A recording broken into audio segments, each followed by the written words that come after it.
जीती है, इसमें आरजेडी, जबकि लालू प्रसाद यादव जेल में हैं, तब भी ऐसी पार्टियां भी जीती हैं। तो कहीं ना कहीं बीजेपी को लोग जो 2014 में चुन रहे थे, क्या अब बीजेपी को नकार रहे हैं?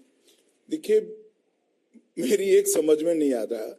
मैं पार्लियामेंट के सेंट्रल हॉल की बात कर रहा हूँ। सारे कांग्रेसियों के मुंह पर यही बात थी कि 9 सीट हार गए, 9 सीट हार गए। अरे भाई, आप 9 स्टेट हार चुके हो, इसका कोई मलाल नहीं है। 9 सीट हम हार गए, हमने आपसे 11 स्टेट छीन लिए हैं, और बड़े बड़े स्टेट, उत्तर प्रदेश, उत्तराखंड, महाराष्ट्र, हरियाणा, असम, जहां 10-10, 15-15 साल से आपकी सरकारें थी। 11 सीट और 11 स्टेट, इसका कोई तुलना होता है? और यही बीजेपी है, यही विपक्ष है। ये कोई एक पार्टी नहीं हारी है, वहां अलग अलग पार्टियां सब हारे हैं। और मैं आपको बताना चाहता हूं नाविका जी, 1967 के बाद 3 चुनाव ऐसे हैं जिसमें continuously Bharatiya Janata party 50% vote पाई है। 1967 के बाद 50% वोट वाले चुनाव हुआ नहीं करते थे। गुजरात में हमने करीब करीब 50% वोट पाए, 49 पॉइंट समथिंग। उसके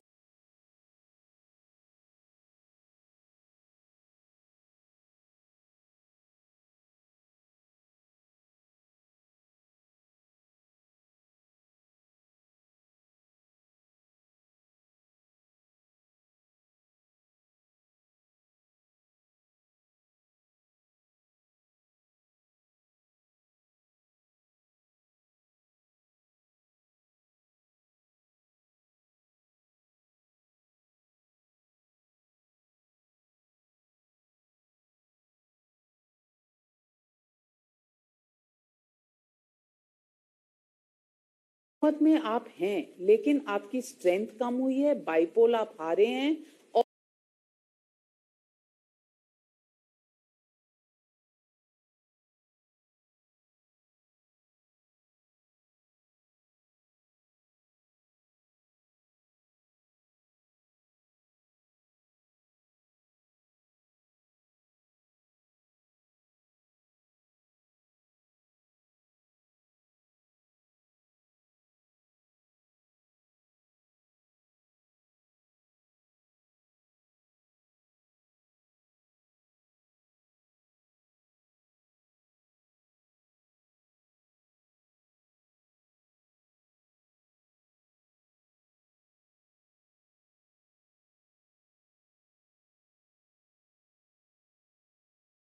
विश्लेषण कर रही है, और हम इसको हल्के से नहीं ले रहे, हम इसको गंभीरता से ले रहे हैं।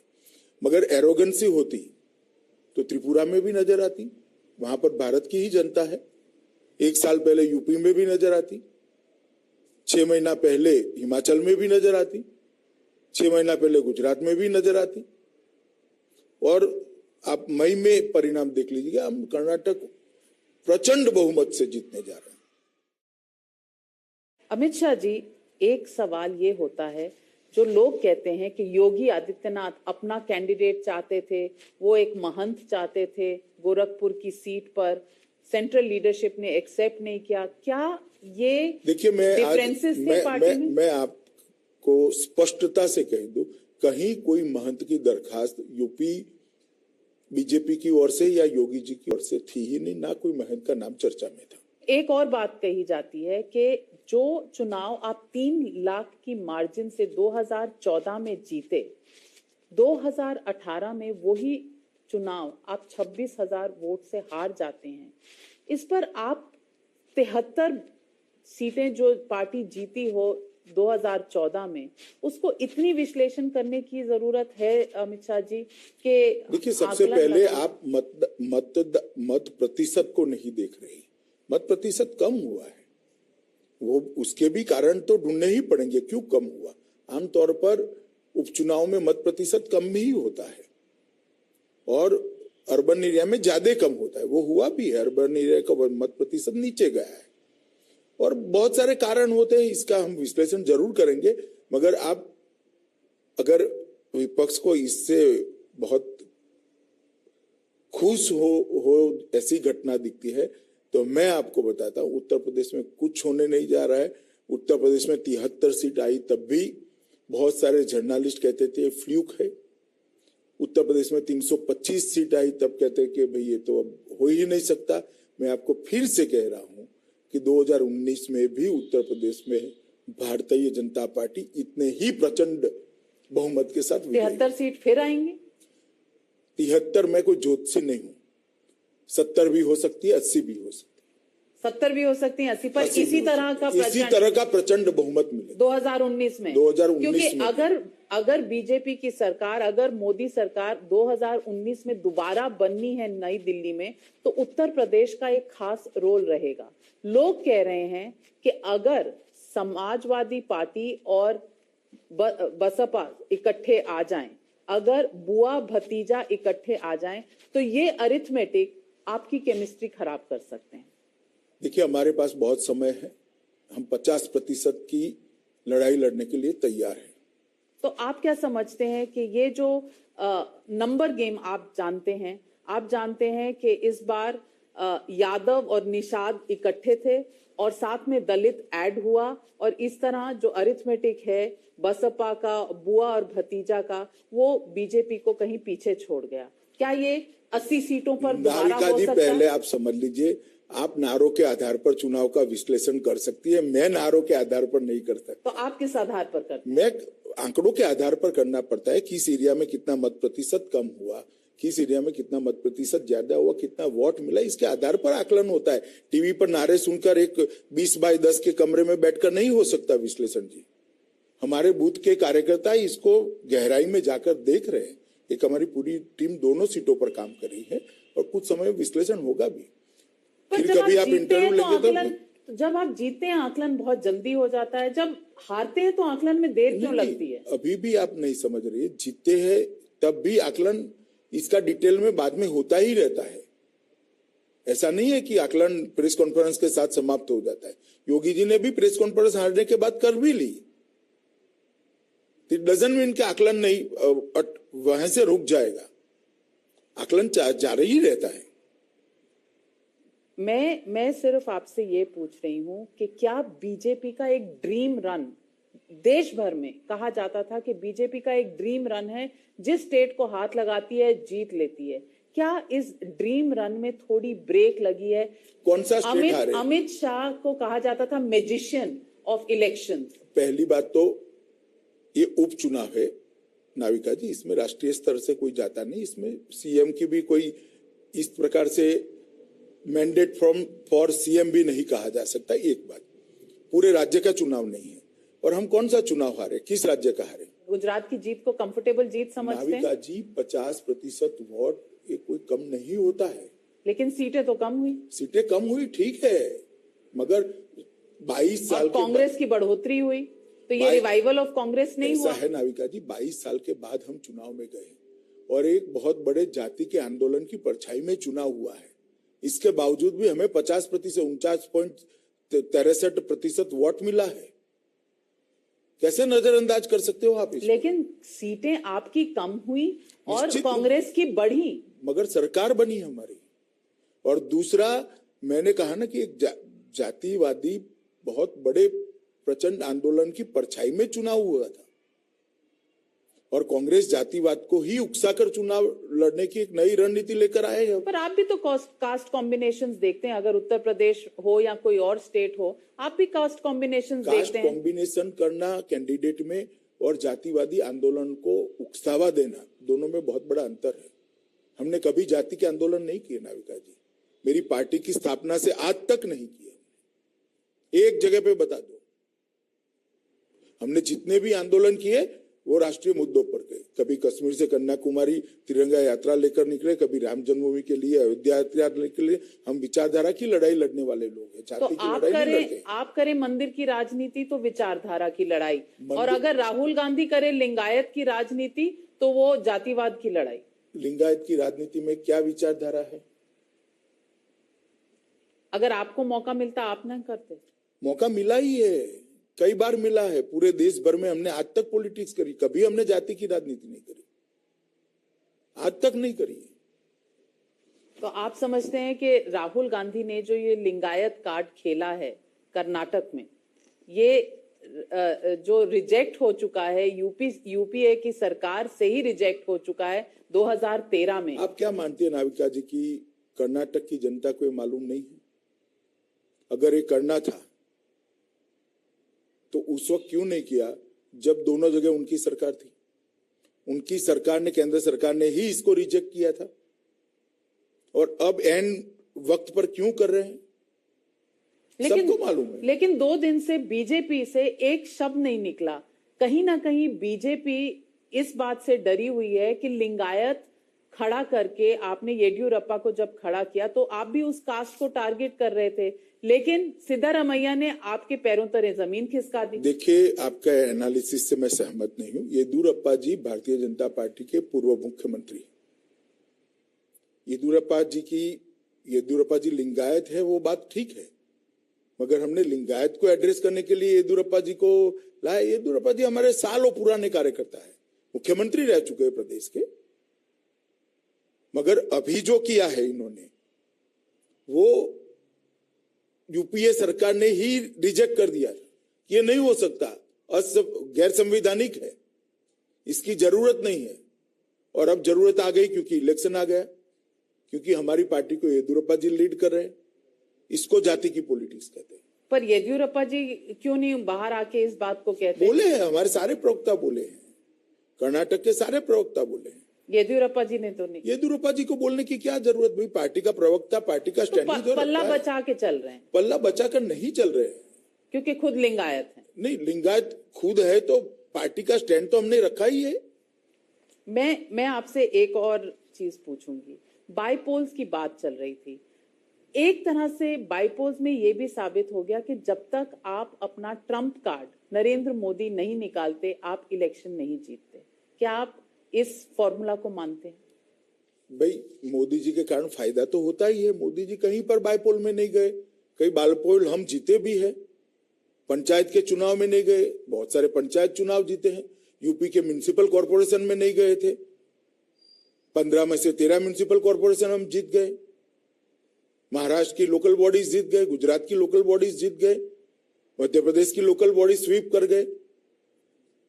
और मोदी जी जब चुनाव के मैदान में जाते हैं तो स्वाभाविक रूप से भारतीय जनता पार्टी को फायदा होता है।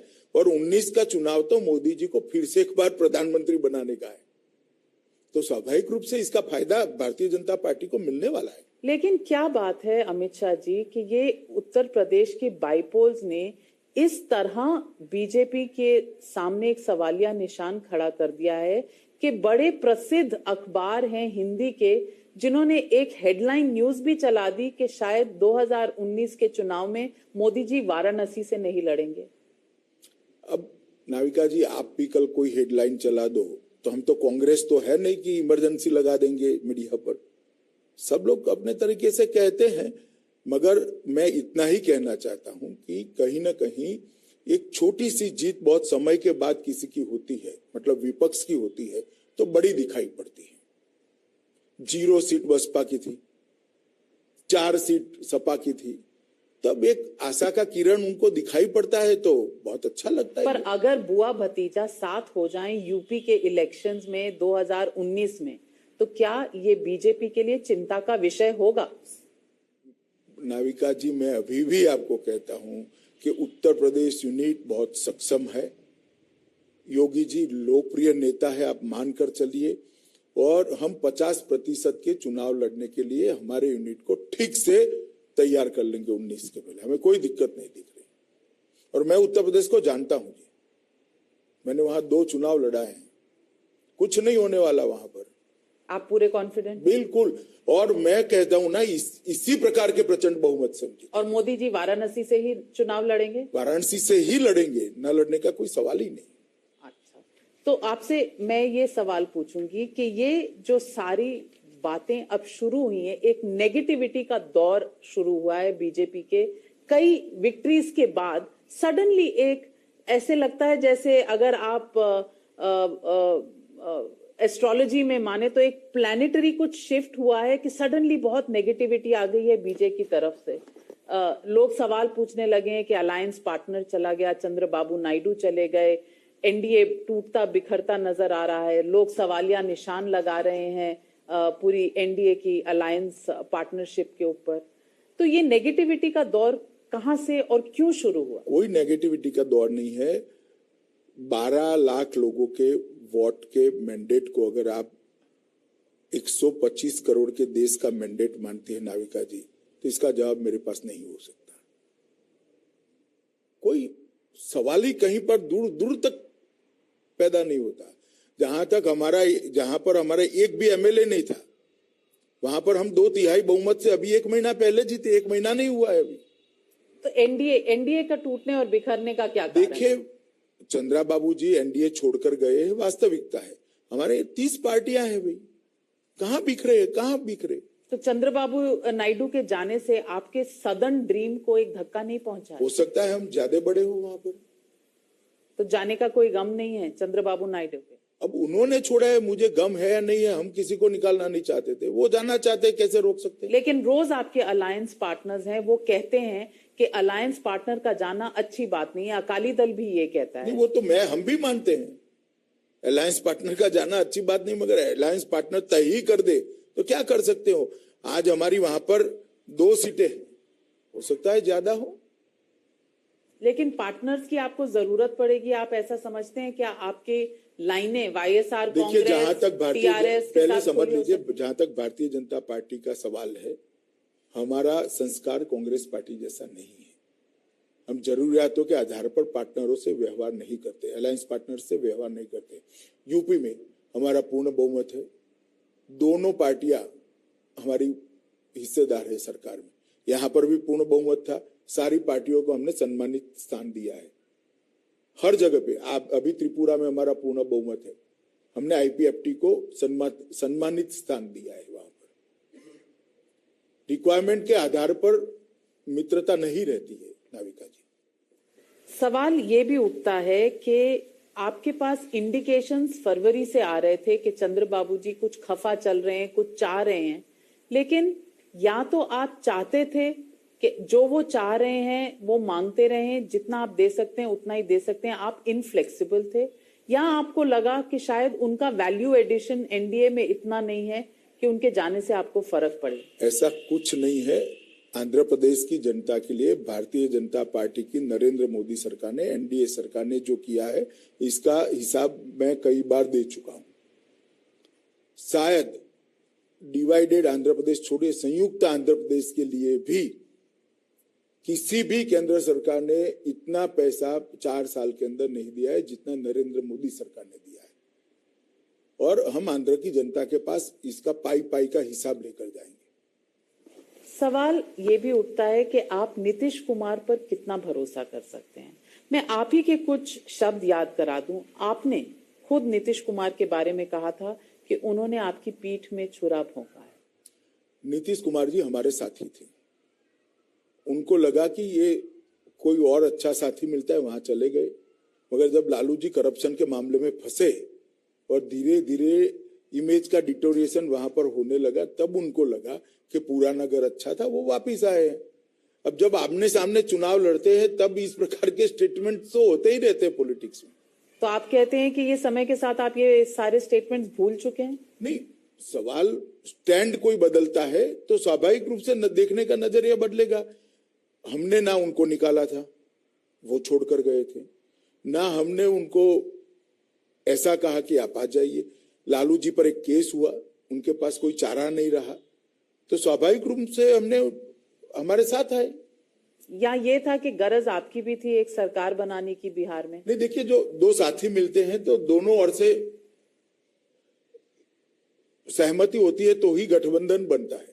ऐसा नहीं है कि नीतीश जी अकेले चाहते थे, हम भी चाहते थे और हम दोनों ने मिलकर गठबंधन बनाया।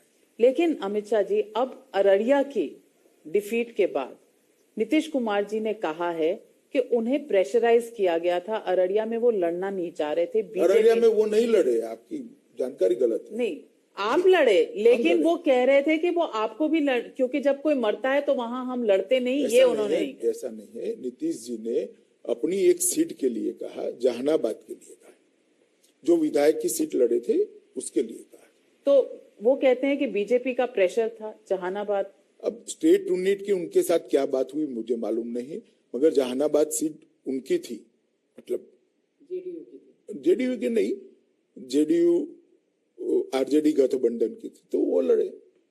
हमारी बबुआ की सीट थी, हम लड़े। लेकिन उन्होंने कहा कि बीजेपी ने प्रेशराइज किया उन्हें लड़ने के लिए। स्टेट यूनिट का बात क्या हुए मुझे मालूम नहीं। तो आप चाहते हैं कि बात स्टेट यूनिट तक रहे, आप तक ना आए? नहीं, असेंबली के बायपुल की बात नेचुरल कोर्स में मेरे पास नहीं आएगी। जब वो लोग एक पैनल तय करेंगे प्रत्याशियों का, तो अप्रूवल के लिए दिया। यहाँ जदयू लड़ रहा था तो वो भी नहीं आना था। मैं नीतीश कुमार जी की बात इसलिए कर रही हूँ क्योंकि लोग कहते हैं कि एक रामविलास पासवान है आपके अलायंस पार्टनर, और एक नीतीश कुमार जी हैं जिनको पॉलिटिकल वेदर कॉक कहा जाता है, कि जब हवाएं बदलती हैं ये अपना रुख बदलते हैं। देखिए, ऐसी सारी बातें होती रहती है नाविका जी, और हवाएं बदलने के साथ वो रुख बदलते हैं, तो मैं आपको गारंटी रहता हूँ वो कभी यहीं से नहीं जाएंगे, क्योंकि हवा हमारे पक्ष में है। आपको अभी भी लगता है हवा? अब उनका रुख देखते रहिए आप। तो रामविलास पासवान जी तो कह रहे हैं कि एनडीए कहती है सबका साथ सबका विकास, लेकिन उनको करके दिखाना चाहिए। और वो साथ में ये भी कहते हैं कि जैसे कांग्रेस ने किया था, तो सडनली उनको कांग्रेस याद आने लगी। बाद में 2 स्टेटमेंट गए, आप लोगों ने दिखाया नहीं। मैं मानता हूँ रामविलास जी के साथ बहुत बड़ा अन्याय है। मेरी आज सुबह ही बात हुई। अच्छा, तो उन्होंने क्लैरिफाई किया? क्लैरिफाई नहीं किया है, वैसे ही बात होती रहती है। उसमें उन्होंने कहा कि मेरे 2 स्टेटमेंट पीछे के खा गए। अच्छा, और इतना अन्याय नहीं करना चाहिए मीडिया ने।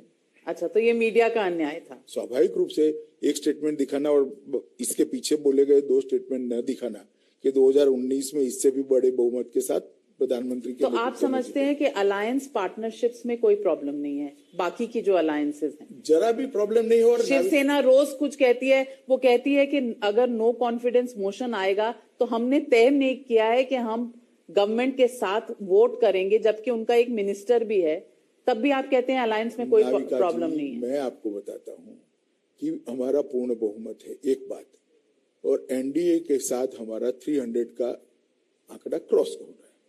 एनडीए के साथ 300 का ये नो कॉन्फिडेंस मोशन जो एक शुरू किया है, इसमें आपको लगता नहीं कि देश में पॉलिटिक्स में परसेप्शन सबसे बड़ा इशू होता है? परसेप्शन में कहीं ये लगता है कि बीजेपी कुछ कमजोर होती हुई नजर आती है? हम कहां से कमजोर होंगे, हम तो तैयार है नो कॉन्फिडेंस। भाजपा के संसद वेल में जाते हैं क्या? हमारे कारण संसद नहीं चलती। पहले एक सप्ताह ये बारी बारी से करते, पहले एक सप्ताह कांग्रेस ने नहीं चलने दी, उसके बाद में चंद्रा बाबू जी ने नहीं चलने दी, उसके बाद में ये नहीं चलने देती, अभी टीआरएस नहीं चलने देती, और एआईडीएमके नहीं चलने देती। हमने कहा संसद को रोका है? हमारे मंत्रियों ने चीख चीख कर संसद के अंदर कहा है, लोकसभा में गृह मंत्री जी ने कहा है, राज्यसभा में श्री अरुण जेटली ने कहा है, रविशंकर प्रसाद ने कहा है कि हम चर्चा करने के लिए तैयार हैं नियमों के तहत। हमें कोई आपत्ति नहीं, नो कॉन्फिडेंस मोशन पर भी चर्चा करने के लिए तैयार है। और मैं तो चाहता हूं कि चर्चा हो जाए तो जनता को एक पक्ष मालूम पड़े। अगर बीजेपी पूरी तरह से कॉन्फिडेंट है कि नंबर्स उनके साथ हैं, तो ऐसा क्यों होता है कि रोज राज्यसभा 6 मिनट में ही पूरे दिन के लिए एडजर्न हो जाती है? ऑपोजिशन का ये भी सवाल है। नाविका, आप इतनी अनुभवी पत्रकार है, एक्सपीरियंस जर्नलिस्ट है, आप मुझे बताइए, पूरे बजट सत्र के अंदर भारतीय जनता पार्टी ने कभी भी सदन की कार्यवाही को रोका है क्या? हमारे एलआई ने कभी भी रोका है क्या? आप हमें कैसे दोषी मान सकती है? तो दोष पूरा ऑपोजिशन का है। स्वाभाविक रूप से जो रोकता है उसका है। लेकिन आपकी तरफ से भी तो कोई पहल नहीं होती कि कोई ऑल पार्टी मीटिंग बुलाई जाए? 2 बार बुलाई, एक बार श्री अरुण जेटली ने सबसे बात करी, एक बार श्री राजनाथ सिंह जी ने सबसे बात करी, और हमने वो मीटिंग के अंदर हर मुद्दे पर चर्चा के लिए तैयारी बताई है। हमें कोई आपत्ति नहीं है चर्चा में, चर्चा होनी चाहिए, हमारे पास छुपाने के लिए कुछ नहीं है। मुद्दा है अगला जो सवाल मैं आपसे पूछूंगी वो है राहुल गांधी का।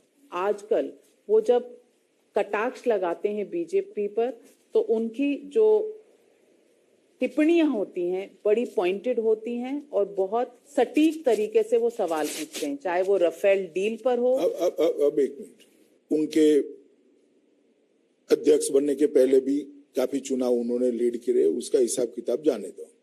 अध्यक्ष बनने के बाद 5 जगह पे चुनाव हुए, गुजरात में हुआ, हिमाचल में हुआ, त्रिपुरा में हुआ, नागालैंड में हुआ और मेघालय में हुआ। सब जगह करारी हार हुई है, सब जगह। अभी अभी उपचुनाव जिसको लेके वो बड़े खुश हैं, उनकी पार्टी की पोजीशन क्या है नाविका जी? फूलपुर में जमानत जब्त,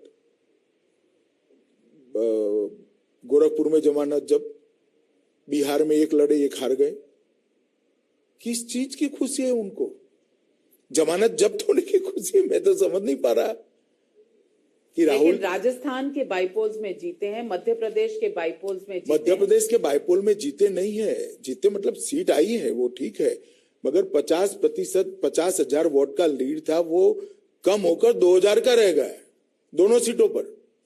और परंपरागत ये कांग्रेस की सीटें हैं, भाजपा कभी नहीं जीती।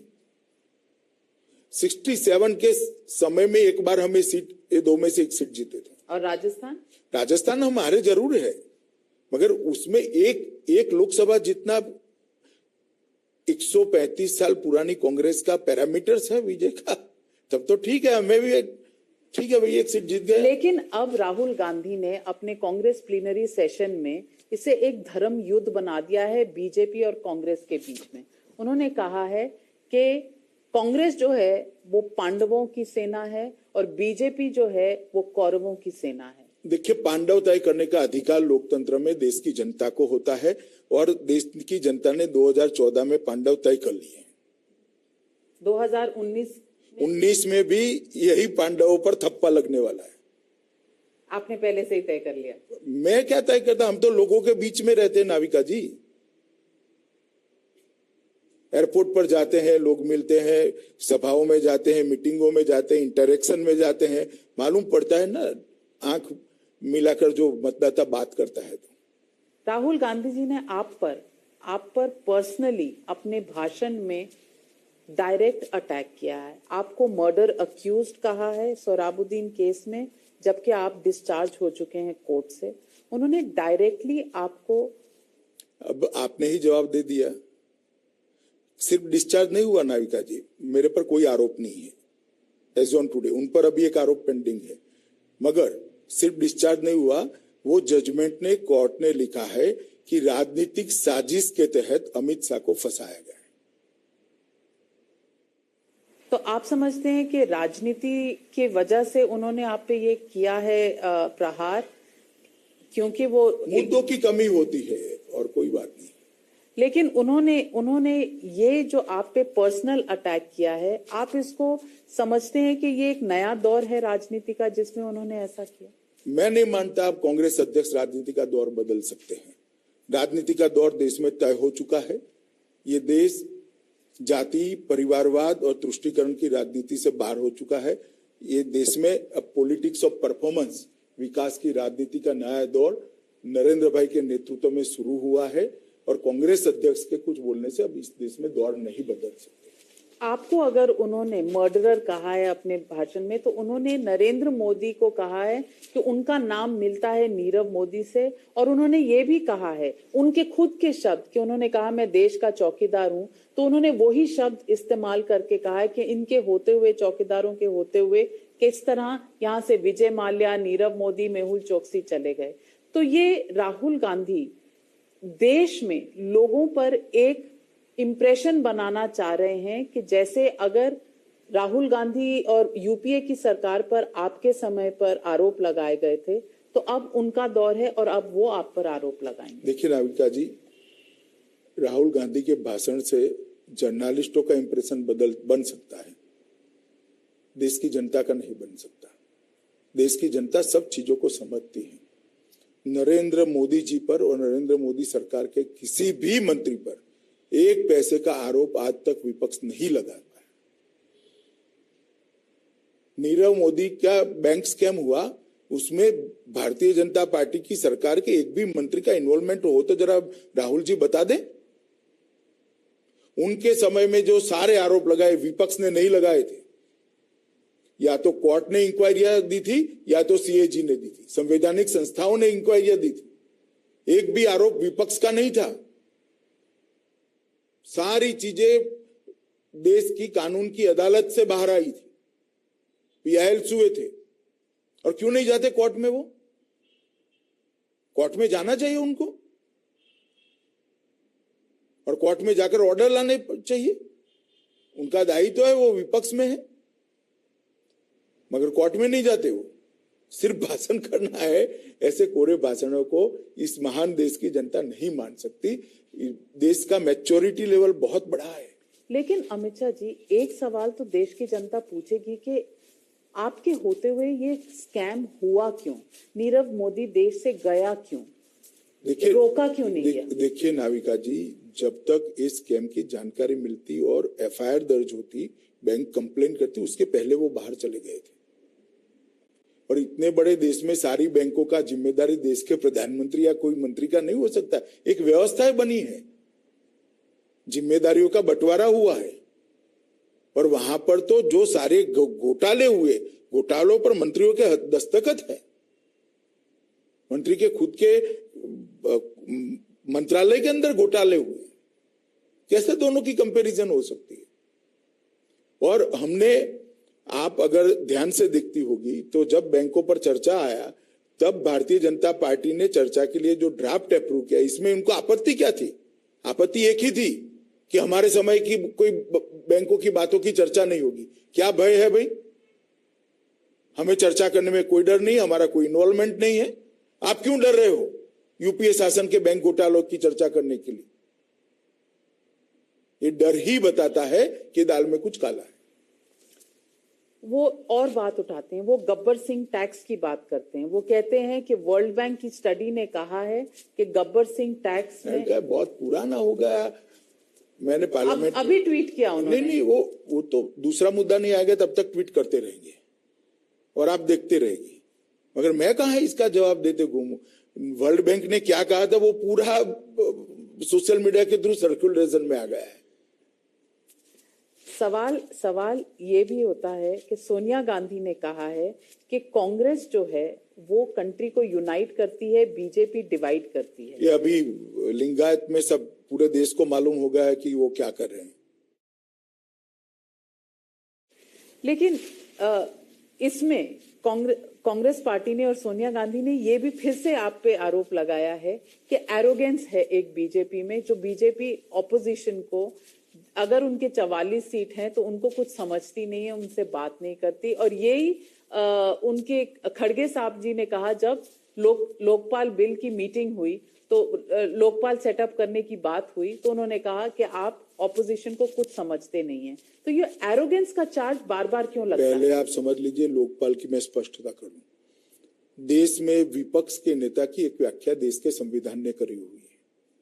कांग्रेस को इतनी सीटें नहीं मिली, इसमें हमारा दोष नहीं है। फिर भी उनके पास विपक्ष के नेता का स्टेटस न होने के बावजूद भी हमने उनको इनवाइट किया था, सम्मान के साथ इनवाइट किया था। मगर वो चिट्ठी लिखकर राजनीति कर रहे हैं। अगर उनको लोकपाल के लिए कंस्ट्रक्टिव सजेशंस देने थे तो मीटिंग में आना चाहिए था, अपने सजेशन रखने चाहिए थे। एक मुद्दा और है, करप्शन का मुद्दा। अगर आरजेडी के चीफ लालू प्रसाद यादव जेल में बैठकर अररिया का चुनाव जीत सकते हैं, अगर 2G केस में ए राजा, कनी मोड़ी सब आरोपी बरी हो सकते हैं, अगर टेलीफोन एक्सचेंज स्कैम में मारन बंधु जो है वो सब डिस्चार्ज हो सकते हैं, तो क्या हमारी एजेंसीज कहीं ना कहीं विफल हो रही हैं करप्शन केसेस को? देखिए, अररिया में एजेंसी कुछ नहीं कर सकती। इस देश में एजेंसियां चुनाव नहीं जिताती है, ना हराती है। अररिया की जनता को एक फैसला करना होता है, उन्होंने किया है। और लालू जी वहां नहीं खड़े थे, कोई और प्रत्याशी खड़ा था। और जहां तक 2G का सवाल है, 2G का पूरा केस यूपीए के समय में चला, हमारे समय में सिर्फ लीगल आर्ग्यूमेंट हुई। उसका पब्लिक प्रोसिक्यूटर हमने तय नहीं किया, उसका जज हमने तय नहीं किया, उसका आईओ हमने तय नहीं किया, और हमने अपील करी है सुप्रीम कोर्ट में। मुझे भरोसा है कि न्याय जरूर जिन लोगों ने घोटाला किया है उनके दंडित करेगा। एक और बात जो कही जाती है वो है जज लोया के केस पर। जज लोया के केस को ऑपोजिशन, खास करके कांग्रेस पार्टी, उसको हर मुद्दे पर उछालती है और वो कहती है कि पूरी जुडिशरी भी इस पर बंटी हुई है। जज लोया के केस पर आपसे भी कई बार सवाल पूछे गए हैं। इस सारे इशू को आप समझते हैं कि कहीं ना कहीं जुडिशरी और ऑपोजिशन के बीच में पहले आप समझ लीजिए, जुडिशरी बटी हुई होने का सवाल ही नहीं है। एक ही बेंच के सामने सुनवाई हो रही है। बाकी सारे तो जो अपप्रचार होता है इसके परसेप्शन में कुछ बोले होंगे तो मुझे मालूम नहीं है, मगर सुनवाई सुप्रीम कोर्ट की एक लार्जर बेंच कर रही है। उसके सामने जिन्होंने मुद्दा उठाया उन्होंने सारे तथ्य रखे हैं, सरकार ने भी अपना पूरा पक्ष रखा है। अब उसका जजमेंट आने दीजिए, मालूम पड़ेगा मुद्दे में कितना दम है। पर हर इशू को why does it become an Amit Shah centric issue? अब वो तो जो बना रहे हैं उनको पूछना पड़ेगा, मगर इश्यू कितने भी उठाएं अगर उसमें दम नहीं है तो वो टिकते नहीं है। परेशानी जरूर होती है जब व्यक्तिगत आरोप लगते हैं तो, मगर मैं इससे भाग नहीं सकता। मेरा दायित्व है सार्वजनिक जीवन में, मुझे इसका सामना करना पड़ेगा। आरोप, फर्जी आरोप लगाना न लगाना है वो ऑपोजिशन ने तय करना है, मगर कानून के दायरे में जब बातें आती है तो बातें फीसदी साबित होती है। बात और चलती है डेफोमेशन केसेस की। अब एक दौर चला है कि अरविंद केजरीवाल डेफोमेशन केसेस पे माफी मांगते फिर रहे हैं सबसे। उन्होंने माफी मांगी है गडकरी जी से, कपिल सिब्बल जी से, उन्होंने मजीठिया जी से भी मांगी है, अब जेटली जी को भी अप्रोच किया है। तो क्या आपको लगता है कि डेफोमेशन केसेस में माफियों के दौर में कहीं आपने भी एक डेफोमेशन केस किया हुआ है जिसपे? मैंने नहीं किया, मेरे बेटे ने किया है। उस केस में किसी ने माफी की मांग नहीं की है, ना माफी का सवाल है। लेकिन आप एक पत्रकार के पीछे एक डेफोमेशन की केस, आप पे आरोप लगाए कि आपके बेटे ने एक्सेसिव प्रॉफिट्स किए थे अपनी कंपनी में, तो डेफोमेशन के थ्रू उसको अप्रूव करना आप समझते हैं ये एक ऑक्यूपेशनल हैजार्ड है? देखिए, इसलिए डेफोमेशन का केस मेरे बेटे ने किया है। आपने कहा ना कि बहुत ज्यादा मुनाफा हो गया, जबकि उसने लॉस किया है। तो पत्रकारों ने भी लिखने में थोड़ी मर्यादा रखनी चाहिए। लॉस को आप मुनाफा नहीं बता सकते, टर्नओवर को मुनाफा नहीं, प्रॉफिट नहीं मान सकते। 80 करोड़ का टर्नओवर हुआ है, 80 करोड़ का प्रॉफिट नहीं हुआ है, 2 करोड़ का घाटा हुआ है। राफेल डील पे आती हूँ। राफेल डील पर राहुल गांधी ने बहुत विशेष टिप्पणी की है। राफेल डील पर उन्होंने कहा है कि जब कांग्रेस ने ये सौदा किया था तो 560 करोड़ की एक एयरक्राफ्ट मिल रही थी, लेकिन जब आपने सौदा किया है तो आप उसकी प्राइस नहीं बता रहे, और अगर प्राइस कैलकुलेट की जाए तो वो कहीं 1700 करोड़। अगर हमने बताई नहीं है तो उनको मालूम कैसे पड़ी? 1700 करोड़ की उन्होंने फिगर लिखी, मगर वो तो ब्रह्मा तो है नहीं। ये कह रहे हम बता नहीं रहे तो उनको मालूम कैसे पड़ी? और अगर मालूम पड़ गई है तो सोर्स डिक्लेयर करना चाहिए। और एक चीज होती है नाविका जी, इसके साथ क्या क्या सुविधाएं लेते हैं इसके आधार पर आयुधों के, वेपन्स के रेट्स तय होते हैं। आप सिर्फ विमान ले रहे हो, विमान के साथ और सुविधाएं को जोड़ रहे हो, तो बहुत सारी चीजें टेक्निकल होती है, मगर ऐसे आरोप लगाना बहुत सरल होता है। अमित शाह जी, मैं जाऊंगी 2019 का जो रोड है, ये आपको लग रहा है कि 4 साल के बाद अब जो नो कॉन्फिडेंस का चाणक्यपुरी जितना स्मूथ दिखाई पड़ता है? ऑपोजिशन को तो नहीं लग रहा। परसेप्शन है टीआरएस ऑपोजिशन के लिए नहीं है, आप चिंता मत। मैं भी मानता हूं ऑपोजिशन के लिए स्मूथ नहीं है। केसीआर मिल रहे हैं ममता बनर्जी से, ऑपोजिशन अपने आप को यूनाइट करने की कोशिश। कितने साल से इलेक्शन कवर कर रही हो? हर इलेक्शन के पहले ऐसा नहीं होता है क्या? और इलेक्शन जीतने वाले जीतते ही है। तो आपको लगता है ये इतना सरल है? आपको एंटी इनकम्बेंसी लगता नहीं है कि आपके खिलाफ? देखिए, हम हवा में नहीं जीते, एंटी इनकम्बेंसी का क्वेश्चन डज नॉट अराइज। इस देश में 3 करोड़ से ज्यादा घरों में हमें गैस पहुंचाया है, 7 करोड़ से ज्यादा घरों में शौचालय पहुंचाया है, 10 करोड़ घरों के अंदर हम बिजली का कनेक्शन पहुंचाएंगे, 19,000 गांवों में बिजली का कनेक्शन पहुंचाएंगे, 15 करोड़ से ज्यादा लोगों को हम बीमा का सुरक्षा कवच देने जा रहे हैं। सबसे अच्छा प्रधानमंत्री फसल बीमा योजना हमने दिया है। ढेर सारे काम, और सबसे बड़ी बात है, देश के गौरव को आसमान तक ले जाने का काम नरेंद्र मोदी जी ने किया है। देश का सुरक्षा को नरेंद्र मोदी जी ने सुनिश्चित किया है किसी भी पैरामीटर्स में, चाहे इकोनॉमी की डिसिप्लिन हो, विकास दर की स्पर्धा हो, हर पैरामीटर्स में देश ने अच्छा किया है। एक धुंधला सा चित्र था देश की जनता के सामने 2014 में कि देश कहां जाएगा, बिखर जाएगा, क्या होगा, देश को दुनिया में कौन गिनेगा। इस सारी चीजों में से मोदी जी ने के बाहर निकालकर एक नए भारत की दिशा में मोदी जी आगे बढ़े। मैं मानता हूं कि बहुत समय के बाद एक निर्णायक, एक पारदर्शी और गरीबों की चिंता करने वाली सरकार नरेंद्र मोदी जी ने इस देश को दी है। इसलिए मुझे एंटी इनकम्बेंसी की जरा भी चिंता नहीं है, ना एंटी इनकम्बेंसी कहीं दूर दूर तक दिखाई पड़ेगी। पर लोग कहते हैं कि जिस तरह की आपकी सरकार है, आप जम्मू कश्मीर ही ले लीजिए, आपका और पीडीपी का कहीं पर मेल ही नहीं है। अगर महबूबा मुफ्ती कहती हैं पाकिस्तान से बात कर लीजिए, उनकी सरकार कहती है कि मेजर आदित्य पे एफआईआर कर दीजिए, तमाम तरह की चीजें जिसकी बीजेपी की अपनी आइडियोलॉजी से कहीं मगर हमने सरकार चलाने के लिए देश हित के साथ कॉम्प्रोमाइज नहीं किया किसी भी चीज। पर रोज रोज कहीं ना कहीं वो ठीक है, आपको हेडलाइन मिलता है, मगर उनके बयानों तो के ये सत्ता के लिए है ना, सत्ता के लिए नहीं है। उनका एक बयान है, इनका एक अभिप्राय है। हमने वो जो किया है, हमने वही किया है जो देश के हित में। तो आप समझते हैं कि ये देश हित है या लोगों का कहना है कि ये सत्ता का लालच है? नहीं, हमने जो किया है वो देश हित है। पीडीपी के साथ सरकार आपकी पूरी चलेगी? हाँ हाँ, बिल्कुल चलेगी। बावजूद इसके कि उसमें कॉन्ट्रडिक्शंस हैं। कॉन्ट्राडिक्शन स्टेटमेंट्स के हैं, कृति के नहीं है। स्टेटमेंट्स की कॉन्ट्रडिक्शंस को आप महत्व नहीं देते? स्वाभाविक रूप से एडमिनिस्ट्रेशन में क्या स्थान होता है स्टेटमेंट का। और आप समझते हैं कि पाकिस्तान से बातचीत पर आपका उनके साथ मेल खाता है आइडियोलॉजी? मगर हमने कहाँ बातचीत करी है?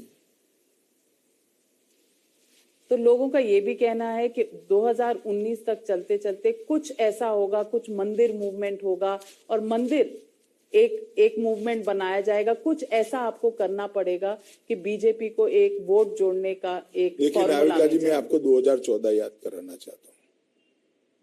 2014 में कहते थे कि नरेंद्र मोदी एनडीए के नेता ही नहीं बन सकते, बन गए तो कहते थे कि भाई बिखर जाएंगे, बनने के बाद पूर्ण बहुमत नहीं आएगा तो मोदी जी प्रधानमंत्री नहीं बनेंगे।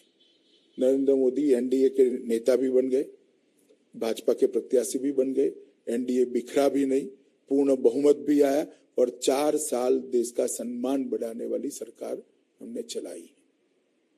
बहुत सालों से पेंडिंग इश्यू को हमने सॉल्व किया है।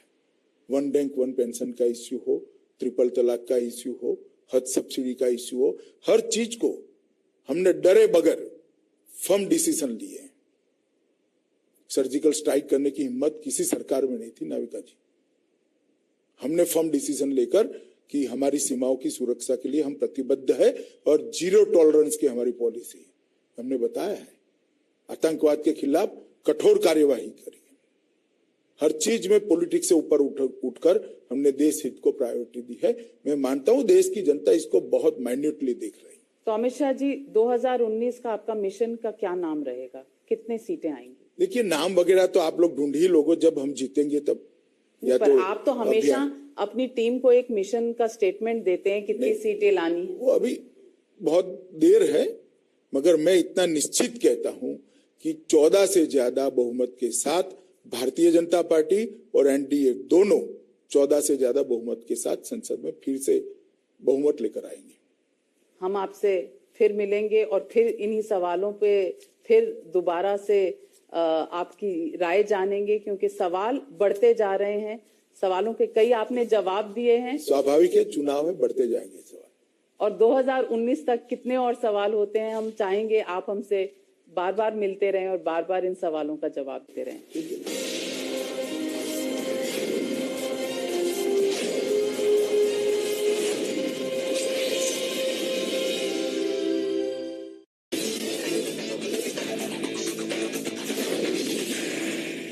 Can't they 100